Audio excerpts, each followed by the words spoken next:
Hello everyone, मैं हूं Atul Mathur. Academy of excellence के स्कूल ऑफ एक्टिंग में हम बहुत ख़ास ध्यान देते हैं आर्ट और क्राफ्ट के ऊपर। आपका जो एक्टिंग का क्राफ्ट है वो किस तरह हम और निखार सकते हैं, और इसके लिए बहुत ज़रूरी है एक अच्छा मेंटर।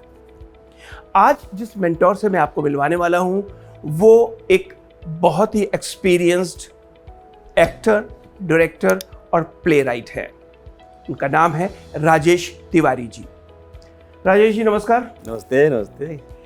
राजेश जी, मैं ये पूछना चाहता हूँ कि जो academy of excellence school of acting के बच्चे हैं उनको आप क्या कहेंगे कि वो किस इस क्राफ्ट में, जो एक एक्टिंग का क्राफ्ट है, इसको किस तरह से वो और निखार सकते हैं? अच्छा सवाल है, क्योंकि पूछते तो सब लोग हैं जी। देखिए, हमेशा से जब से इंसान सिविलाइज्ड हुआ है, आप कह सकते हैं कि रोटी कपड़ा मकान उसके पास आ गया है। उसके बाद उसने अपने मनोरंजन के लिए बहुत सारे साधन तो खोज लिए हैं। जी। कहन की एक परंपरा है, कहन से कहानी बना है। हम जनरली क्या करते हैं कि बहुत सारी चीज़ें जो पढ़ते हैं, लिखते हैं, उसको पहले सोचते हैं।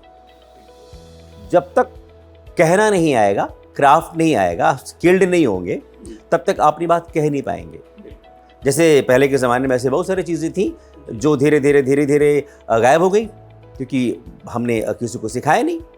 तो टैलेंट अगर है और एकेडमी में आप जाते हैं, सीखते हैं, समझते हैं, तो फिर से आप उसको निखार सकते हैं। निखारने का मतलब आपका अपना टैलेंट तो निखरेगा ही निखरेगा, कहानी कहने आएगी तो लोगों का मनोरंजन होगा। इसलिए मेरा ये मानना है कि सीखने के बाद और खुद अपने टैलेंट को निखारने के बाद, अपनी प्रतिभा को निखारने के बाद अगर आप कोई बात कहते हैं, कहानी हो, फिल्म हो, नाटक हो, ये सब वही परंपरा है, स्टोरी टेलिंग की परंपरा है। तो स्टोरीज हमारे दिल में, दिमाग में चल रही होती है, लेकिन कह नहीं पाते हैं। तो जो हमारी एकेडमी है, बड़ा अच्छा शब्द है एक्सेलेंस। बहुत ही एक्सेलेंट तरीके से अगर हम यहाँ पे चीज़ों को सिखाएंगे तो यही वजह है कि मेरे ख्याल से यहाँ पर लोगों को आना चाहिए। बिल्कुल। एक चीज़ बताइए, अभिनय या एक्टिंग जो है, कहा जाता है कि ये सिखाई नहीं जा सकती, आपके अंदर वो एक कीड़ा बहुत ज़रूरी है जो होना चाहिए। तो क्या ये सही है? एक्टिंग सिखाई जा सकती है या कुछ बेस इंसान के अंदर होना चाहिए? देखिए, मेरा ये मानना है कि acting can't be taught but actor can be made. Okay. अब ये दोनों उल्टा उल्टा भी कर सकते हैं आप। भाई, अगर मान लीजिए हम किसी एक्टर को बना रहे हैं, सिखा रहे हैं, चाहे एकेडमी में चाहे कहीं भी, तो उसके अंदर वो क्वालिटीज़ होंगी तभी सीख पाएगा वो। लेकिन एक्टिंग या कोई भी आर्ट या कोई भी स्किल, सबसे पहले ज़रूरी होता है उसका इंटरेस्ट कितना है। अगर वो 1% भी इंटरेस्ट है तो 99% तरीके से हम उसको निखार सकते हैं, सिखा सकते हैं। अगर उसका इंटरेस्ट नहीं है तो आप नहीं सिखा सकते। आपने एक उसमें कहा था अपने हमारे प्रोमो में कि बॉडी, सोल और माइंड, इन तीनों का समन्वय, कोलैबोरेशन बहुत ज़रूरी है एक्टिंग के लिए। तो कैसे किया जाए? बहुत बेसिक 2-3 पॉइंट्स अगर आप बता सकें। देखिए, मैं आपसे बात कर रहा हूँ जी, मैं आपको दिखाई दे रहा हूँ। राइट। आपने जो बात की वो नहीं दिखाई दे रही है, राइट है ना? जी, वो तो विचार है, बिल्कुल, पता नहीं कहाँ उड़ गया।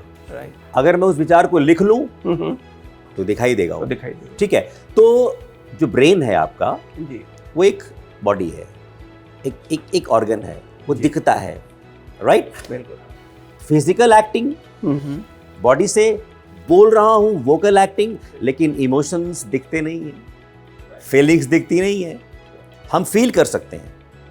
तो जब तक आपकी ये तीनों चीज़ें एक प्लेटफॉर्म पर, एक ही स्तर पे नहीं होगी, तब तक अभिनय कर ही नहीं सकते हैं। तो एक्टिंग इज साइंस।